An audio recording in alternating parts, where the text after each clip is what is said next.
How to fix error code 0xc004f213. Hello guys, this is Atticus and welcome back to another tutorial video.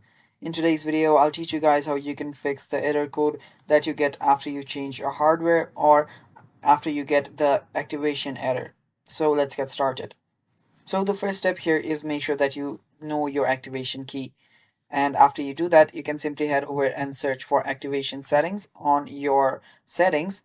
And after you find that, right here, you should find an option that says change your activation key.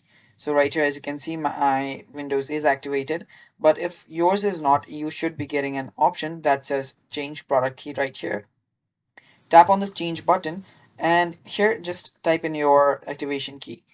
If that does not work, you should be seeing an option that says troubleshoot somewhere around here under related support. Tap on troubleshoot and then you will get an option that says change your hardware. If you have changed your hardware recently, tap on that and you should get your device right here. After you get the device, all you have to do is select the device and type in your product key there and you're good to go.